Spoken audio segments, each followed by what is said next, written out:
أعوذ بالله من الشيطان الرجيم بسم الله الرحمن الرحيم وما أرسلناك إلا رحمة للعالمين صدق الله مولانا العظيم বন্দনাকরী চট্টগ্রামের ঐতিহ্যবাহী দ্বীনি শিক্ষা প্রতিষ্ঠান জামিয়া দারুল উলুম বসুন্ধরা মাদ্রাসা কর্তৃক আয়োজিত আজকের সেমিনার সিরাত কনফারেন্সের মুআজ্জাজ মানবর সভাপতি প্রিয় ওস্তাদ কেরাম এবং দিন প্রিয় ইসলাম প্রিয় বিরাজদান ইসলাম, আমাকে বিষয়বস্তু দেওয়া হয়েছে প্রিয় নবী সাল্লাল্লাহু আলাইহি ওয়াসাল্লামের ঈমানি দাওয়াত।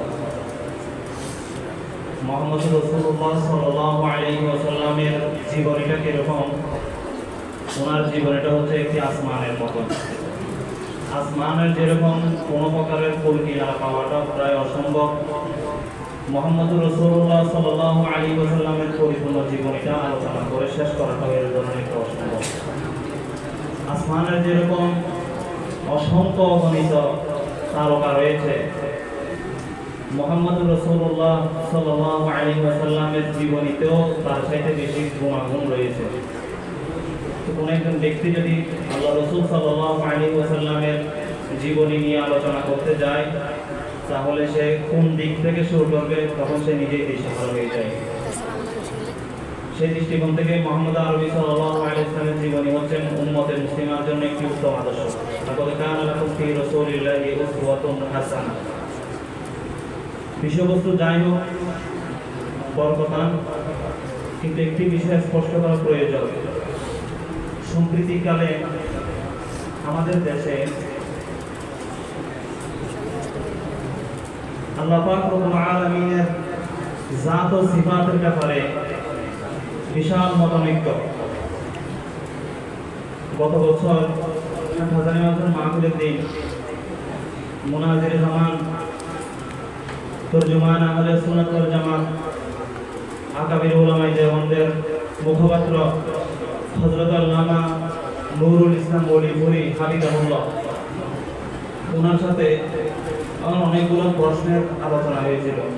তো একটি প্রশ্নের উত্তরে তিনি একটি কথা আমাকে বলেছিলেন যে বর্তমান সময়ে বাংলাদেশে যে মাদ্রাসাগুলো যে উপদিত ফেতনার মধ্যে মুবতালা, এই ফেতনার মোকাবেলার জন্য মাদ্রাসাগুলো একটি কাজ করা যেতে পারে। সেটা হচ্ছে আমাদের মাসলাক, মানহাজ, মতাদর্শ, আমাদের আকায়েদ সম্পর্কে যদি আকায়েদ আহলে সুন্নাত ওয়াল জামাতগুলোর উপরে যদি কোনো সেমিনার করা যায়, ওগুলোর উপর যদি কোনো আলোচনা করা যায়, হতে পারে আমাদের ছাত্রদের ভিতরে কিছু পরিবর্তন আসতে পারে। সেই হিসেবে বাংলাদেশের মধ্যে ওনার ওই কথার উপর যতগুলো সেমিনার হয়েছে তার মধ্যে আমাদের ধারণা অনুযায়ী আমাদের মাদ্রাসা তার শীর্ষস্থানের একটি। সম্প্রতিকালে আল্লাহ পাকের জাত সেটি কোথায় অবস্থিত?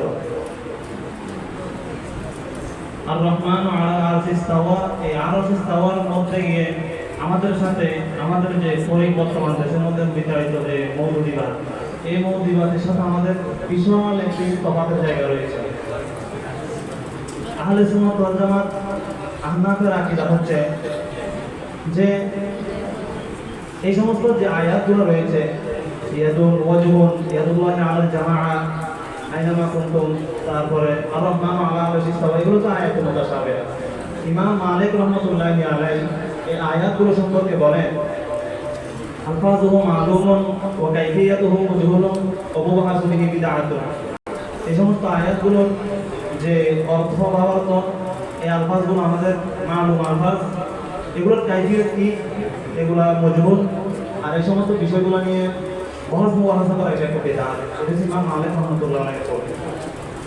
এই ক্ষেত্রে আমরা আসি আর রহমান আলা আরশিস তাওয়া, এটা তার উদ্দেশ্য কি? মুসনাদ আহমদের মধ্যে ইমাম আহমদ বিন হাম্বল রাহমাতুল্লাহি আলাইহি বলেন এটা তার উদ্দেশ্য হচ্ছে যে কি আল্লাহকে মখলুকাতের যে খিলকত, এই খিলকত থেকে আল্লাহ তাআলাকে মুবাররান মুনাজ্জামানা, অর্থাৎ লাইসা কামিসলিহি শাই, আল্লাহ তাআলা এমন একটি জাত যার মতো কোনো কিছু নেই, যার মতো কোনো কিছু নেই। আমর ইবনে শুআইব রাসূলুল্লাহ সাল্লাল্লাহু আলাইহি ওয়াসাল্লামের থেকে রিওয়ায়াত করেন যে এই সমস্ত বিষয়গুলো ইসতিকু বাগো বাগো, এই বিষয়গুলো একটি আরেকটাকে সত্যি করে। এই সমস্ত বিষয়গুলো হচ্ছে যে আল্লাহ কোথায় আছেন, কিভাবে আছেন, এটা আল্লাহ তাআলা জানেন। আমরা আল্লাহ তাআলা যেভাবে ঈমান আনলে আল্লাহ তাআলা রাজি এবং খুশি হবেন, আমরা ওইভাবেই ঈমান আনবো। আমরা এগুলোর মধ্যে কোনো তাবিল করতে যাব না, কোনো ব্যাখ্যা করতে যাব না। এটা হচ্ছে আমাদের গোল। এবং আকিদাত তাহাবীর মধ্যে ইমাম আবু জাফর তাহাবী রাহমাতুল্লাহ আলাইহি বলেন, ওয়ান্নাহু আলা ফাওকাল আরশ, আল্লাহ তাআলা ইস্তাওয়া আলা আরশ বলছেন, ফাওকাল আরশ, যেভাবে আল্লাহ তাআলা চাইছেন ওইভাবে ওগুলোর মধ্যে আমাদের কোনো ব্যাখ্যা নাই। এভাবে আকিদাতুল হাসানিয়ার মধ্যে ওয়া হুয়া ফাওকাল আরশ কামা ওয়াসাফা নাফসাহু লাকিন বামানা তাওহীদি তাহওয়িজি ওয়াল জিহদি, আমরা আল্লাহ তাআলা কোনো জিহাদের দিকে কি করব না, তাওহীদ করব না। এটা হচ্ছে আকিদাতুল হাসানিয়ার মধ্যে মুসান্নিফ রাহমাতুল্লাহ লিখেছেন। ইমাম আবু হানিফা রাহমাতুল্লাহি আলাইহি এই ক্ষেত্রে যে দুটি জিনিস, একটা হচ্ছে তাহবিস আর একটা হচ্ছে তাওয়িল। আল্লাহ তাআলা যে আয়াতে মুতাশাবিহাত যেগুলো রয়েছে ওগুলোর মধ্যে আমরা কোনো তাওয়িল করব না, বাস তাহবিস অর্থাৎ এটা সুবর্দ করে দেব কার দিকে, আল্লাহ তাআলার কালাম, আল্লাহ তাআলা যেভাবে বলেছেন আমরা আল্লাহ তাআলার দিকে এটা তাহবিস করব। এটার মধ্যে আমাদের কোনো আলোচনার বিষয় নেই, বাস আমাদের ঈমানে যতটুকু যে আল্লাহ তাআলা এভাবেই ঈমান আনতে বলেছেন আমরা ওইভাবেই ঈমান আনছি। এক্ষেত্রে আল্লাহ তাআলা কোথায়, আল্লাহ তাআলা সদা সর্বদাকে বিরাজমান। এক্ষেত্রে মাতুরিদি, আশআরী এবং দেওবন্দীরা দুটি দলিল দিয়ে থাকে কোরআন থেকে। একটি হচ্ছে ওয়া হুয়া মাআকুম আইনামা কুনতুম, তোমরা যেখানেই থাকো না কেন আল্লাহ পাক রব্বুল আলামিন সদা সর্বদা সব জায়গায় রয়েছে তোমাদের সাথে। এই কথাটা পূর্বদের দিক থেকে আশরাফ আলী থানভী রাহমাতুল্লাহি আলাইহি তাফসীরে বয়ানুল কোরআনের মধ্যে এই আয়াতের ব্যাখ্যা, এটা হচ্ছে পূর্বদের দিক থেকে। দ্বিতীয় আরেকটি আয়াত ছিল হচ্ছে ওয়া নাহনু আকরাবু ইলাইহি মিন হাবলিল ওয়ারিদ, ওয়া নাহনু আকরাবু ইলাইহি মিন হাবলিল ওয়ারিদ। এই আয়াতটা ইলমান, অর্থাৎ আল্লাহ তাআলা ইলমান, কুদরতান, কুরবাতান, আল্লাহ তাআলা সদা সর্বদা সব জায়গায় বিরাজমান, এটা মানুষের সাথে আছে। এবার আল্লাহ তাআলা কি হিসেবে আছে, আল্লাহর এটা কি রকম, এগুলো আমাদের আলোচ্য বিষয় নয়। যেহেতু সালফে সালেহিন মুতাকাদ্দিমিনদের মাযহাব হচ্ছে এটাই, আমাদেরকে মাইনুস যখন পড়াচ্ছেন আমাদের উস্তাদ মুহতারাম আল্লামা হাফেজ নূরুল্লাহ সাহেব বারাকাল্লাহু ফি হায়াতি, এই জেহেদের তারিখের মধ্যে কি আমাদেরকে এই বিষয়টি স্পষ্ট করেছেন যে কি এই বিষয়গুলো মুবাহান যে বিষয়গুলো রয়েছে, অর্থাৎ যে সমস্ত বিষয় মুতাশাবিহাত এগুলোর মধ্যে অতটুকুর মধ্যে থাকা, এর বাইরে না যাওয়া। জেহেদের মধ্যে আল্লাহ তাআলাকে কখনো, আমাদের বড় ভাই যারা তারা বুঝতেন, জেহেদের মধ্যে কখনো আল্লাহ তাআলাকে নিয়ে যাওয়া যাবে না। কারণ আরশ এটা এমন একটা জিনিস, এটা আল্লাহ তাআলার একটা সৃষ্টি। তো সৃষ্টি এটা এক সময় সৃষ্টি হয়েছে, অর্থাৎ এটা ইবতিদা রয়েছে। যেহেতু ইবতিদা রয়েছে, তো আল্লাহ তাআলা তিনি কখন ছিলেন, যখন কোনো মাখলুক যখন কোথাও ছিল না আল্লাহ তাআলা তখনও ছিলেন। আবার মাখলুক যখন থাকবে না, সব ধ্বংস হয়ে যাবে, তখন আল্লাহ তাআলা থাকবেন। তাহলে আল্লাহ তাআলা সৃষ্টির প্রতি মুহতাজ হওয়া এটা রবের রুবুবিয়তের মধ্যে নকিস সাব্যস্ত করে। এখন যে বিষয়টি আলোচ্য বিষয়, এক্ষেত্রে যে দুই আয়াত আমরা বললাম, ওয়া হুয়া মাআকুম আইনামা কুনতুম ওয়া নাহনু আকরাবু ইলাইহি মিন হাবলিল ওয়ারিদ, এই দুটো হচ্ছে দেওবন্দি এবং আশআরী মাতুরিদিদের আকীদা। আর মাতুরিদিরা বলেন, আশআরীরা বলেন যে আল্লাহ তাআলা যে ইস্তাওয়া আলা আরশের যে মানা, এই মান হচ্ছে অতটুকুই আল্লাহ তাআলা নিয়ে। কিন্তু এক্ষেত্রে এসে নিজেকে অতি পণ্ডিত দাবি করেনওয়ালা মিস্টার আবুল আলা মদনী তিনি এই আয়াত এই জায়গার মধ্যে ইস্তাওয়া আলা আরশের মানা করতে, আরশ মানে কি সেন্টার অফ কন্ট্রোল রুম। উনি তা খেলাফত মুলকিয়ত এই কিতাবের মধ্যে লেখেন যে সেন্টার অফ কন্ট্রোল রুম এটা হচ্ছে আরশ, অর্থাৎ আরশ এটা হচ্ছে এমন একটি জায়গা যে যেখান থেকে পুরো বিশ্বকে, পুরো দুনিয়া, পুরো ইহজগৎ সবগুলোকে পর্যবেক্ষণ করা হয়। এবং তিনি কুরসি এবং আরশকে উভয়টাকে এক করে। অথচ আল মুহান্নাদ ওয়াল মুফান্নাদ কিতাবের মধ্যে আল্লামা খলিল আহমদ সানানপুরি রাহমাতুল্লাহি আলাইহি বলেন, কুরসি একটি বিষয়, আরশ আরেকটা বিষয়। ওয়াসিয়া কুরসিয়ু সামাওয়াতি ওয়াল আরদ, এটা হচ্ছে কি যে জগৎ, আমাদের বিশ্বজগৎ আমরা দেখতেছি নরলীয় নক্ষত্র থেকে নিয়ে মহাকাশ এবং যেগুলো রয়েছে এগুলো সবগুলো হচ্ছে কুরসি। আর আরশ এটা কোথায়, এটা আরশ এটা হচ্ছে জান্নাতেরও উপরে, এবং এটার উপর হচ্ছে লাজামাল্লাহ মাকান, যেখানে মধ্যে আর কোনো কিছু নেই। এখানে সেন্টার অফ কন্ট্রোল রুম আল্লাহ তাআলা যদি আরশের উপর থাকে তো সমস্যা নাই, কিন্তু ওনার ব্যাখ্যার মধ্যে দেওবন্দীদের প্রশ্ন কোথায়, আহলে সুন্নাত ওয়াল জামাত সহকারে দেওবন্দীদের প্রশ্ন এই জায়গায় যে সেন্টার অফ কন্ট্রোল রুম এটা হচ্ছে দুনিয়ার জগৎ।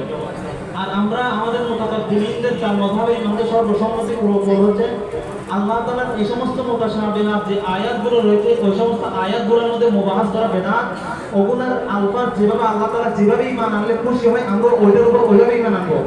এগুলোকে দুনিয়াবি কোনো বিষয়ের সাথে আমরা সাব্যস্ত করবো না। দুনিয়াবি কোনো বিষয়ের সাথে তুলনা করা এটা রবের রুবুবিয়তের মধ্যে নকিস আসে।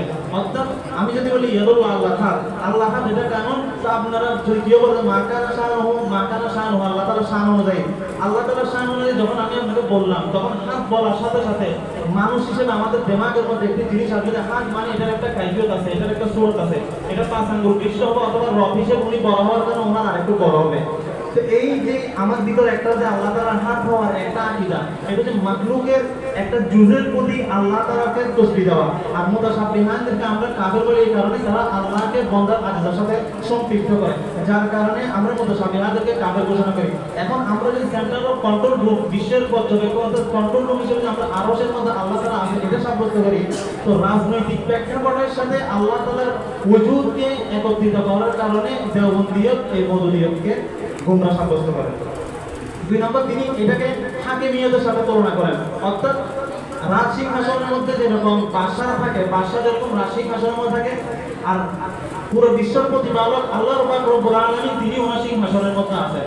এখন আমার প্রশ্ন হলো, বাদশাহ দুনিয়াবি জগতের যিনি বাদশাহ হয়, তিনি রাজ সিংহাসন এটা যতক্ষণ তার অধীনে থাকে তিনি ততক্ষণ পর্যন্ত ওই রাজ সিংহাসন না থাকলে ওনার প্রভাবিত থাকে না। তো আল্লাহ তাআলার ক্ষেত্রে কি ওই ধরনের?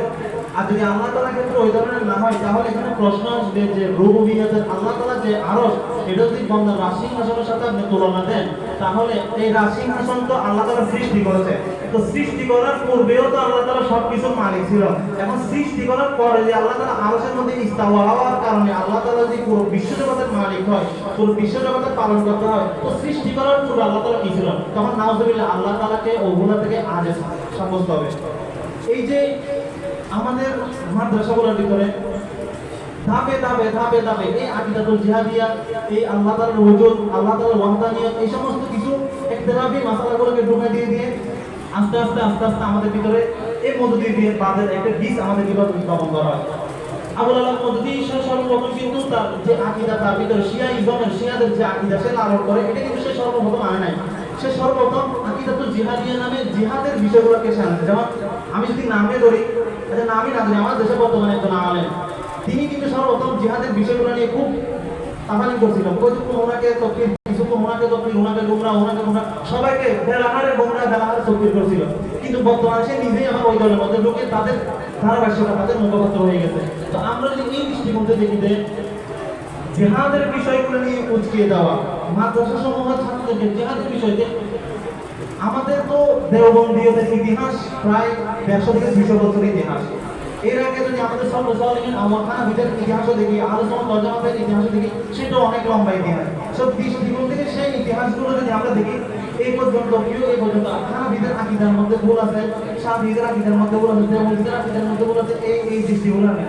বর্তমানে আমাদের ভিতরে এই বীজগুলো বপন করার জন্য আমাদের ভিতরে আকীদাতুল জিহাদিয়া নাম দিয়ে আমাদের ভিতরে বীজ বপন করে ইতিকাদের আল্লাহ তাআলার ওয়াহদানিয়তের ওজুদিয়তের যে ইখতিলাফি মাসআলাগুলো, ওই মাসআলাগুলো আমাদের ভিতরে ঢুকিয়ে দিয়ে আমাদেরকে আমাদের আকাবির, আমাদের আসলাফের বিরুদ্ধে আমাদেরকে লেলিয়ে দেওয়ার একটা ষড়যন্ত্র এই মৌলুদীবাদের এখন চলছে। যাই হোক, সময় শেষ। আল্লাহ পাক রব্বুল আলামিন আমাদের কবুল করুক। যে সমস্ত কথাগুলো বললাম ওগুলোর মধ্যে যদি কোনো ভুল হয়ে থাকে, আল্লাহ তাআলা আমাদেরকে ক্ষমা করুক। আল্লাহ তাআলার উপর ঈমান, আল্লাহ তাআলার ওয়াহদানিয়তের উপর ঈমান, আল্লাহ তাআলা যেভাবে আনলে খুশি হয় আল্লাহ তাআলা আমাদেরকে সেভাবে আল্লাহ তাআলার উপর ঈমান এনে আল্লাহ তাআলা আমাদেরকে দুনিয়ার মধ্যে আমল করার তৌফিক দান করুক। ওয়া আখিরু দাওয়ানা আলহামদুলিল্লাহি রাব্বিল আলামিন।